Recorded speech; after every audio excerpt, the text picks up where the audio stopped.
말씀입니다. 오늘 말씀의 제목은 도주하는 왕 다윗입니다. 우리는 계속해서 사무엘상 말씀을 묵상하고 있습니다. 사무엘상 18장에서 사울의 시기심이 시작이 되었다면 19장에서는 하나님은 사울의 시기심으로부터 다윗을 지키고 보호하신 것을 우리가 확인했습니다.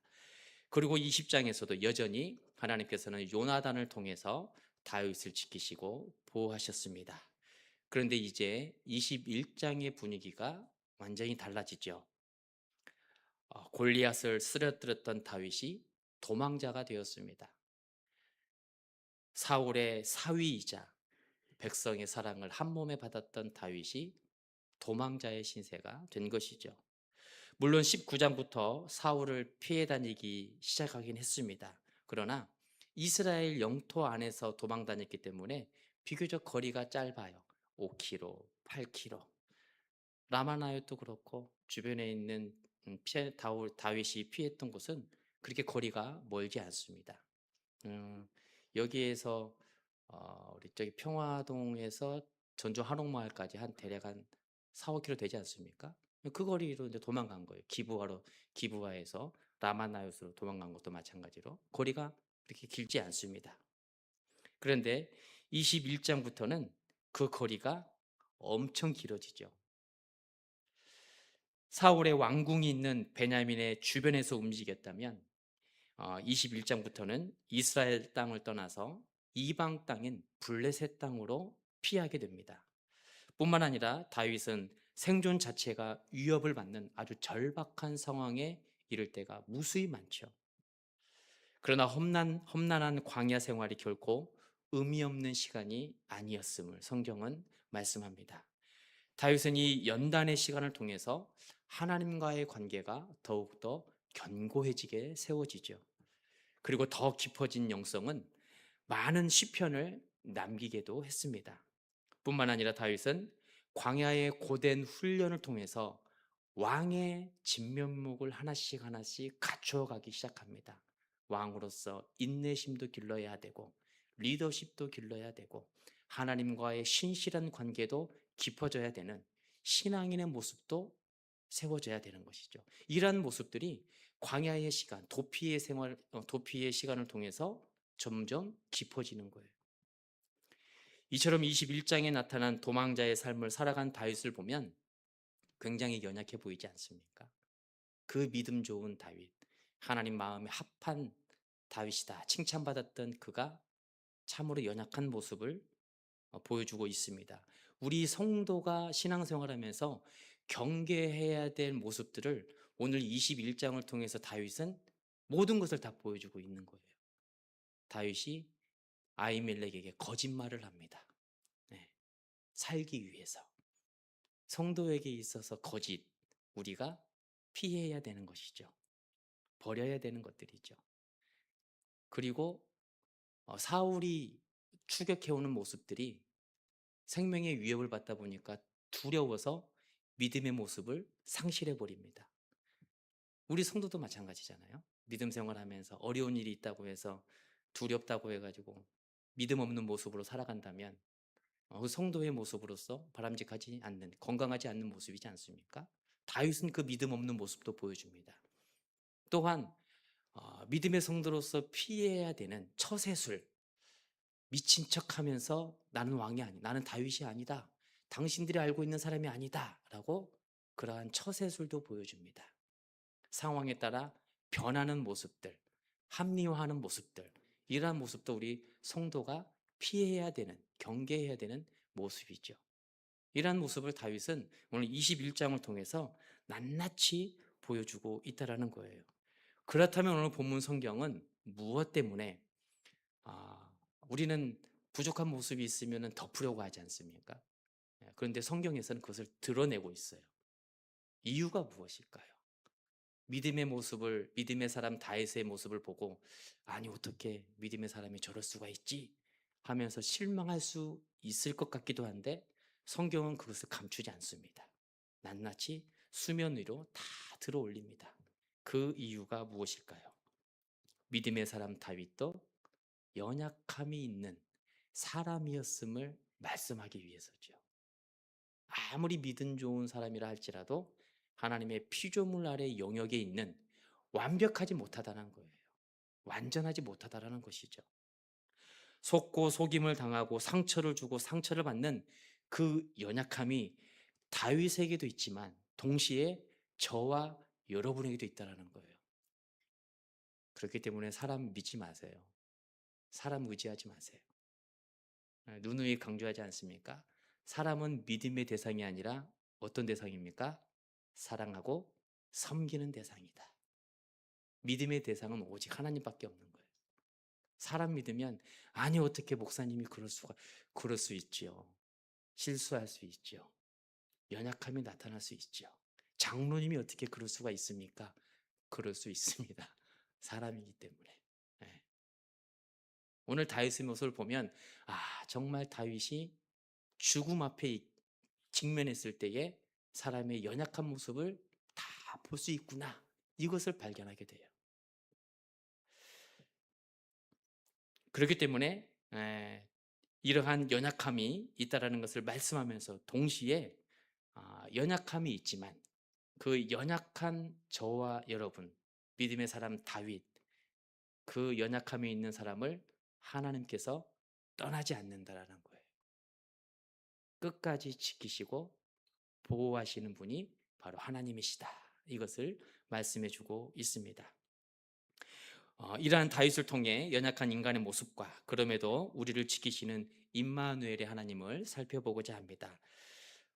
오늘 첫 번째로 성경은 저와 여러분을 향해 믿음의 사람도 두려움 앞에서는 죽음 앞에서는 흔들릴 수 있다라는 것을 말씀합니다. 1절과 2절 말씀을 우리가 함께 봉독합니다.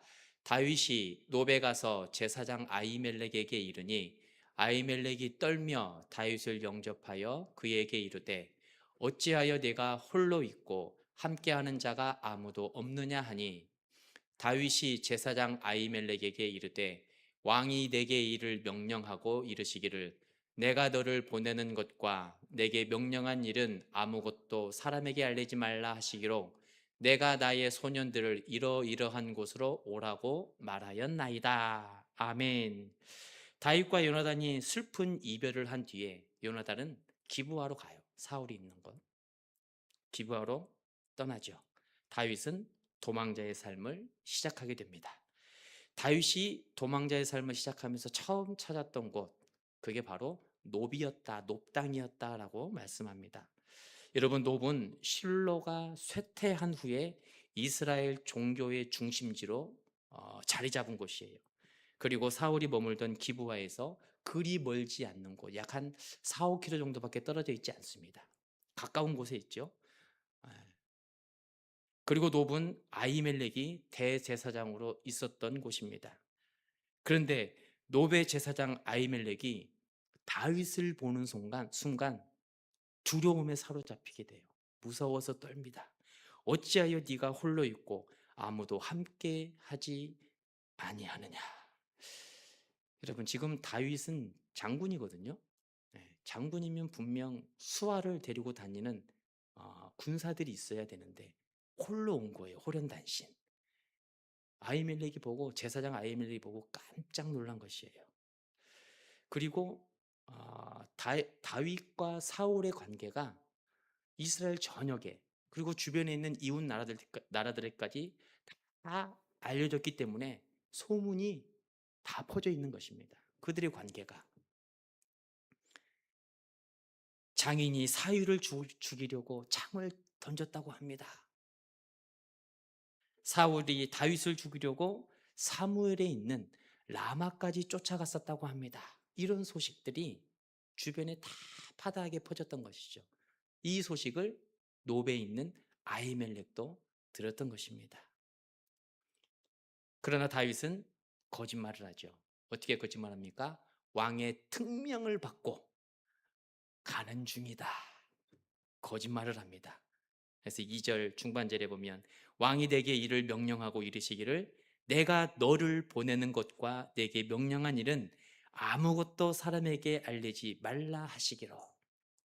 특명을 받고 은밀하게 움직이고 있기 때문에 나를 따르던 수하는 아무도 없습니다 라고 거짓말을 하게 됩니다. 아히멜렉은 소문이 아닌 다윗의 말에 신뢰를 하기 시작하죠. 여러분, 그렇다면 다윗은 무엇 때문에 아히멜렉에게 진실을 말하지 않았을까요? 당신들이 들은 소문이 사실입니다. 정말 장인인 우리 사울이 나를 죽이려고 해요. 심지어 창을 한 번만 던진 것도 아니고 두 번까지 던지고, 내가 가면은 도망가는 곳곳 그곳에 군사를 보내서 나를 죽이려고 합니다. 이렇게 말하지 않았다라는 거죠. 진실을 숨겼습니다. 왜냐하면 앞서 잠깐 설명드린 것처럼 다윗도 연약한 사람이다라는 것을 성경은 드러내고 있습니다. 우리도 그럴 때가 있지 않습니까? 평소에게 늘 진실되고 온유하고 겸손하고 그런 사람이라도 갑작스러운 어려운 일을 당하게 되면 나도 모르게 진실을 말하지 못할 때가 있다라는 거예요. 너무 놀라거나 급하면 사람도 평소처럼 침착하지 말하지 못할 때가 있다라는 것이죠. 일부러 거짓말하려고 하는 게 아니라 그런 상황이 나에게 다가올 때 거짓을 이야기할 때도 있다라는 것이죠. 다윗도 지금 이 순간에 믿음의 영웅이 아닌 두려움을 느끼는 아주 연약한 사람임을 말씀하고 있는 것입니다. 이러한 다윗의 연약함을 통해 기억해야 될 것은 두려움이라는 감정이 정직과 진실을 파괴할 만큼 무섭다라는 거예요. 우리가 일상과 일터를 지낼 때 그래서 두려움이 찾아오게 되면 하나님을 붙들어야 되는 거예요. 믿음의 모습을 잃어버리지 않도록 하나님을 의지해야 되는 것이죠. 중요한 것은 넘어졌느냐가 아니라 실수하고 실패의 자리에서도 하나님을 붙들고 있는가. 넘어진 다음 믿음의 사람은 어떻게 해야 되는가. 이게 중요한 거예요. 믿음의 사람은 넘어졌다 하더라도 그 넘어진 곳에서 주저앉지 않습니다. 거짓말해서 내가 그것을 나중에 되돌아봤을 때에 인식하고 깨달아요. 회개해야 되는 것이죠. 회개의 자리로 와야 돼요. 그리고 다시는 그런 일이 반복되지 않도록 하나님을 의지하는 것이 중요하다라는 거예요. 실패했느냐, 실수했느냐, 왜 당신이 그랬느냐, 이건 중요하지 않아요. 왜냐하면 나도 그럴 수 있기 때문에. 내가 그 상황에 처하면 나도 그처럼 내 자신을 믿지 못할 때가 있다라는 거예요. 중요한 것은 이 다음에 어떠한 행보를 걸어야 되느냐, 이것이 중요한 것입니다. 여러분, 우리도 다윗처럼 정직이 무너질 때가 있습니다. 실수하고 실패할 때도 있어요. 사람이기 때문에 누구나 다 그럴 수 있는 거예요. 그러나 믿음의 성도는 그 상황이라 할지라도 다시 하나님을 붙들어야 된다, 이것을 지금 성경은 증거하고 있는 것입니다. 여러분, 실수와 실패라는 연약함이 있더라도 일평생 하나님만을 붙드심으로 그 연약함의 자리에서 다시 일어서는 회복의 삶을 이어가는 저와 여러분 되기를 축복합니다. 두 번째는 3절 이하의 말씀이 이와 같은 내용을 우리에게 계속 증거하고 있어요. 도주하는 왕 다윗을 통해 알 수 있는 것은 하나님은 위기 속에서도 필요한 것을 공급해 주신다라는 거예요. 하나님을 붙들고 있는 사람에게. 3절과 4절 말씀을 우리가 같이 또 합독하도록 하겠습니다. 시작. 이제 당신의 수중에 무엇이 있나이까? 떡 5덩이나 무엇이나 있는 대로 내 손에 주소서 하니, 제사장이 다윗에게 대답하여 이르되, 보통 떡은 내 수중에 없으나 거룩한 떡은 있나니 그 소년들이 여자를 가까이만 하지 아니하였으면 주리라 하는지라. 아멘. 다윗은 먼저 진설병을 먹게 됩니다. 여러분, 진설병은 아무나 먹을 수 있는 게 아니죠. 거룩한 떡, 제사장만이 먹을 수 있는 음식이죠. 그런데 아히멜렉은 다윗에게 그 진설병을 건네줍니다. 우리는 여기에서 율법이 생명보다 율법보다 생명이 우선임을 기억해야 돼요. 율법보다 영혼 구원이 우선임을 기억해야 됩니다. 마태복음 12장에 보면 예수님이 안식일에 제자들과 함께 밀밭을 이렇게 걸어가는 장면이 나오죠. 그때 제자들이 배가 고파가지고 미리 이삭을 이렇게 따서 먹지 않습니까? 이것을 보고 유대인들이 트집을 잡습니다. 아니, 당신의 제자들 지금 이거 한번 보십시오. 안식일에 어찌 미리 이삭을 잘라 먹을 수가 있겠습니까? 이거 이대로 놔두면 안 되지 않습니까? 어서 문책하시고 바로 잡으십시오 하면서 주님께 묻고 따집니다. 이때 주님께서는 놀랍게도 오늘 본문에 사무엘상 21장의 말씀을 인용해서 이렇게 말씀하십니다.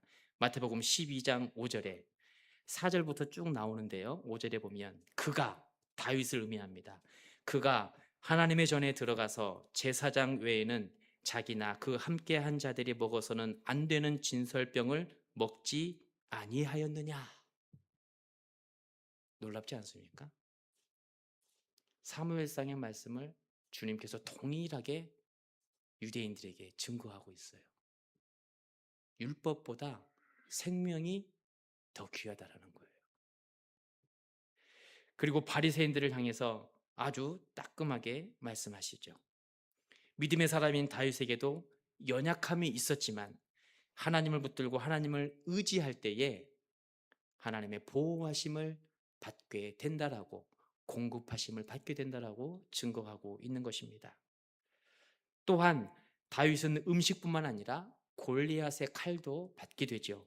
우리가 9절 말씀, 본문의 9절 말씀을 함께 봉독하도록 합니다. 시작. 제사장이 이르되 내가 엘라 골짜기에서 죽인 블레셋 사람 골리앗의 칼이 보자기에 쌓여 에봇 뒤에 있으니 내가 그것을 가지려거든 가지라. 여기는 그것밖에 다른 것이 없느니라 하는지라. 다윗이 이르되 그 같은 것이 또 없나니 내게 주소서 하더라. 아멘.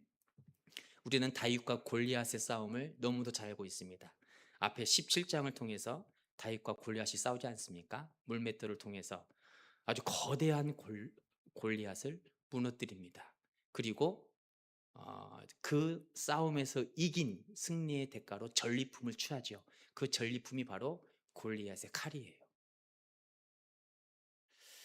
여러분, 골리앗의 칼은 하나님의 승리와 보호하심을 상징합니다.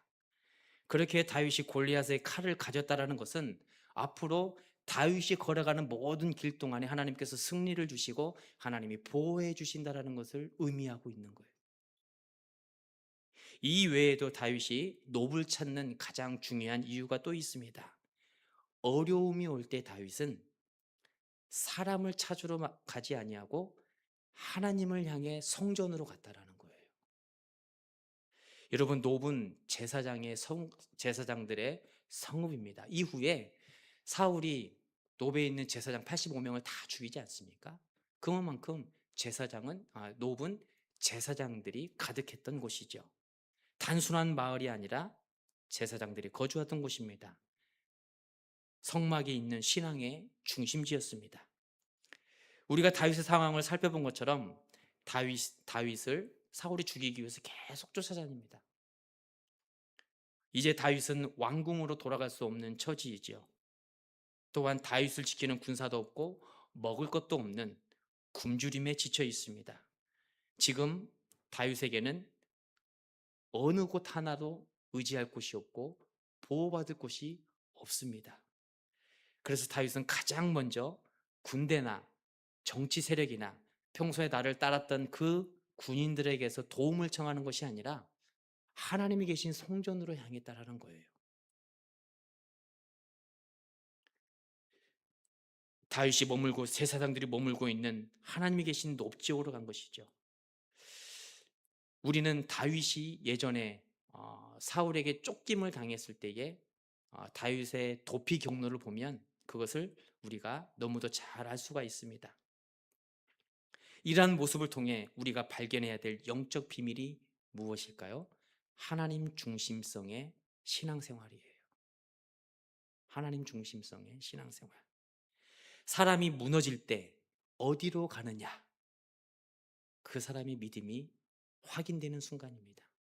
어려운 일을 만났을 때 어떠한 모습으로 살아가느냐? 믿음의 사람의 모습을 확인하는 순간이라는 거예요. 우리 성도에게 어려움을 만날 때 누구를 만나는가, 어디로 가는가, 이 방향성이 참으로 중요하다라는 걸 성경은 말씀하고 있습니다. 다윗이 연약함이 있었지만, 그러나 다윗은 자기보다 힘이 있는 권력자들을 찾아가지 않아요. 하나님을 찾아가고 하나님께 피하고 있는 것을 볼 수가 있습니다. 예전에 그 19장부터 보면은 다윗의 도피 생활이 쭉 나오지 않습니까? 사울에게서 도망쳐서 그 근처에 있는 라마로 피합니다. 사무엘이 있는 곳으로 피하는 다윗을 볼 수가 있어요. 그리고 거기에서도 이제 사울이 군사를 이끌고 쫓아오자 요나단이 있는 곳으로 향하게 되지요. 그리고 또한 이후에 요나단과 작별을 하고 제일 먼저 찾은 곳이 오늘 바로 성경에서 말씀하고 있는 놉성읍입니다. 성경은 이처럼 다윗이 위기 때마다 하나님을 제일 먼저 찾고 의지했던 신앙인이었음을 우리에게 증거하고 있습니다. 여러분, 어려움이 있을 때 제일 먼저 하나님을 찾는 저와 여러분이 되기를 축복합니다. 하나님을 의지하는 거예요. 하나님을 찾고 의지할 때에 피할 길을 주시죠. 지혜도 주시고요. 중간중간에 도움의 사람도 보내주시는 거예요. 다윗이 어려움에 처했을 때에 하나님께서 미가를 통해서 구원해 주시고 요나단을 통해서 구원해 주시고 심지어는 사울의 군사를 통해서도 다윗을 구원해 주시지 않습니까? 하나님 중심성으로 세워지면 주변에 있는 모든 사람들을 통해서 하나님께서는 그 사람을 지키시고 그 교회를 지키시고 그 가정을 지키신다는 사실입니다. 그리고 세 번째로 도주하는 왕 다윗을 통해 알 수 있는 것은 하나님은 우리의 연약함 속에서도 하나님의 계획을 여전히 이루시는 분이다라는 것을 말씀하고 있습니다. 다윗은 노부로 피신했지만 사울의 첩자인 도액에게 밀고를 당해서 그곳에 오래 머물러 있을 수가 없어요. 들키고 맙니다. 그래서 가드로 떠나게 되죠. 지금까지는 전주 시내에서 왔다 갔다 한 거예요. 5km, 8km 이 정도 거리 되니까 그냥 전주 시내에서만 왔다 갔다 하는데 이제는 5km, 8km가 아닙니다. 이방 민족 땅으로 이방 지역으로 아예 다른 나라로 가기 때문에 50km 이상 되는 거리로 다윗이 도망을 가요. 여기에서 남원간 거리가 되고요. 여기에서 고창? 그 정도 될 것 같고요. 네. 충청도 어디 이렇게 되겠죠. 참 멀리 도망을 갑니다. 다윗은 평소에 자신이 대적하여 싸웠던 주변 국가들, 이방 국가들에서 안식처를 찾으려고 해요. 상황이 얼마나 다급했음을 말씀하고 있는 것이죠.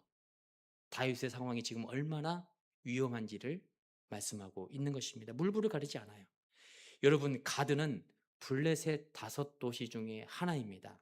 10절 말씀에 그렇게 나와 있죠. 제가 봉독해 드립니다. 그날에 다윗이 사울을 두려워하여 일어나 도망하여 가드 왕 아기스에게로 가니. 아멘. 다윗이 골리앗을 쓰러뜨리는 곳이 바로 가드예요.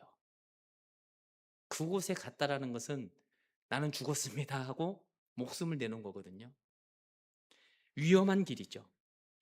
골리앗의 고향이다 보니 누구보다도 다윗의 이름을 잘 알고 있었습니다. 예, 영웅으로서 잘 알고 있는 것이 아니라 원수로서 잘 알고 있는 거예요. 예,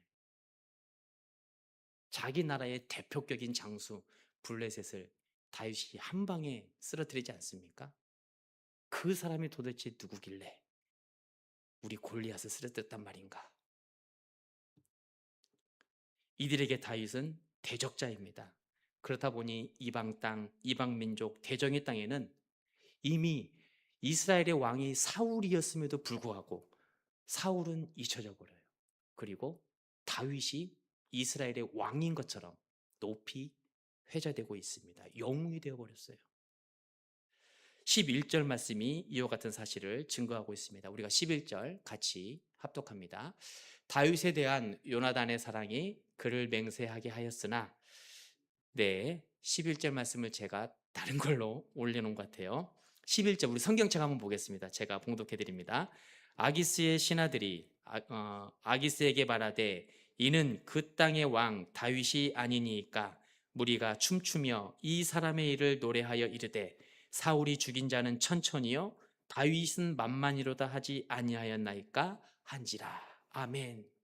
이스라엘의 아낙네들이 불렀던 그 노래, 다윗은 사울은 천천히요 다윗은 만만이었더라. 이 노래가 이방 땅 가득까지 퍼졌던 것이에요.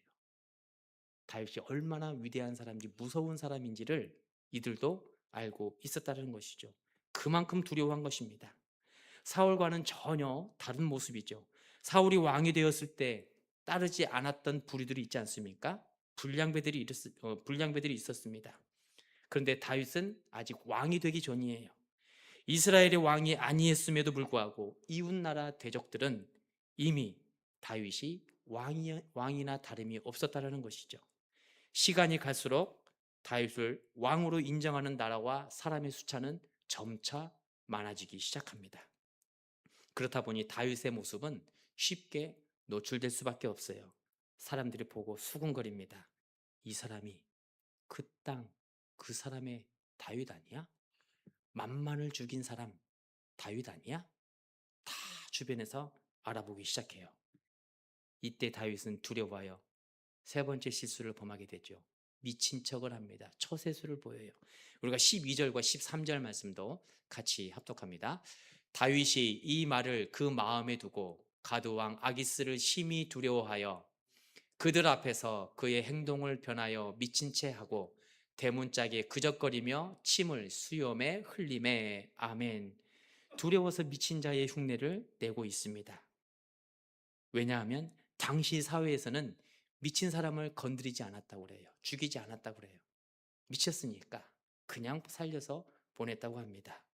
14절과 15절을 보면 가드왕 아기스는 미친 다윗을 보고 오히려 신하들에게 심하게 꾸중을 주고 나무라고 있는 것을 볼 수가 있습니다.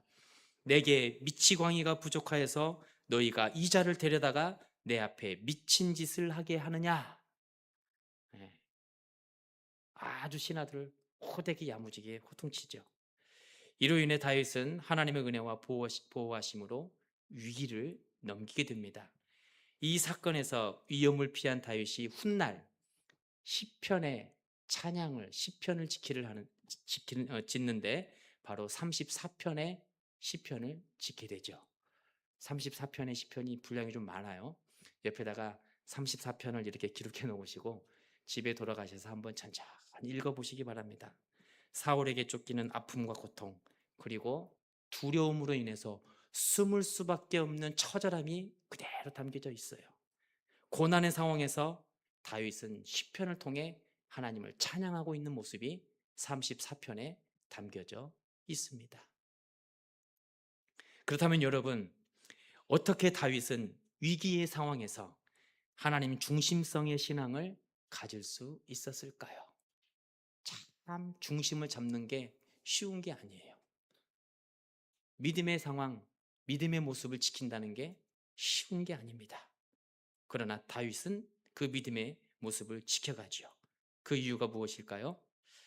사람이기 때문에 때론 위기 앞에서 작아질 수밖에 없지만 동시에 사람이기 때문에 연약하기 때문에 하나님을 의지할 수 있는 다윗을 볼 수 있는 거예요. 하나님을 의지하지 않고는 단 한순간도 살 수 없다라는 것을 말씀하고 있는 것입니다. 우리가 앞에 2절에서 살펴본 것처럼 믿음의 사람도 실수하고 실패합니다. 넘어질 수가 있어요. 그러나 중요한 것은 그 다음에 우리의 모습입니다. 우리가 전능하신 하나님을 의지하는 믿음의 모습이 있는가? 실패와 고난과 절망의 자리, 낙심의 자리에서 나의 연약함을 인정하고 하나님을 찾는 신앙인인가? 이 모습을 성경에서는 저와 여러분을 향해 질문하고 있는 것입니다. 여러분 사무엘상 21장에서 보여주는 다윗은 영웅의 모습이 아닙니다. 연약한 사람의 모습을 보여주고 있어요. 그러나 우리가 잊지 말고 기억해야 될 것은 하나님의 함께 하심입니다. 임마누엘의 하나님이에요. 거짓말했지만 하나님 중심성으로 세워져 있는 그 사람, 하나님이 버리지 않는다는 거예요. 두려워했지만 하나님 떠나시지 않으시고, 미친 척했지만 하나님께서는 그 사람을 보호했다라는 사실입니다. 우리 인생도 그렇습니다. 우리가 완벽하고 완전해서 살아가는 게 아니죠. 하나님의 은혜로 살아가는 것이죠. 우리가 이 사실을 놓치면은 교만해질 수밖에 없는 거예요. 이 사실을 놓치면 우리의 신앙은 치우칠 수밖에 없는 거예요. 지극히 인본주의적인 신앙생활에 갇혀서 살아갈 수밖에 없는 것입니다. 우리 성도는 유일신앙이에요. 하나님만을 나의 주인으로 모시며 살아가는 유일신앙을 지키면서 살아가야 되는 사람인 것입니다. 여러분, 오늘 성경은 저와 여러분을 향해 도주하는 왕 다윗을 통해 사람의 연약함을 보여주고 있습니다. 실수 있고 실패할 수 있다라고 성경은 말씀하고 있습니다. 동시에 그런 연약함이 있기 때문에 우리는 하나님을 의지해야 된다라고 성경은 말씀하고 있습니다. 주변에 다 연약한 분들이에요. 지금 함께 예배하고 있는 분들, 믿음이 좋으신 분들이죠. 그러나 다윗처럼 믿음이 연약한 모습도 있다라는 것을 우리는 기억해야 할 것입니다. 실수하고 연약함이 보일 때 그 실수와 연약함을 들추어내서 공격하는 것이 아니라 그를 사랑으로 섬기고 사랑으로 보듬어 안아주는 것. 예수 그리스도의 사랑의 모습이 이와 같다라는 거예요. 이것을 우리에게 증거하면서 우리 또한 하나님만을 온전히 의지하며 주님만을 붙드는 그런 저와 여러분이 되기를 축복합니다.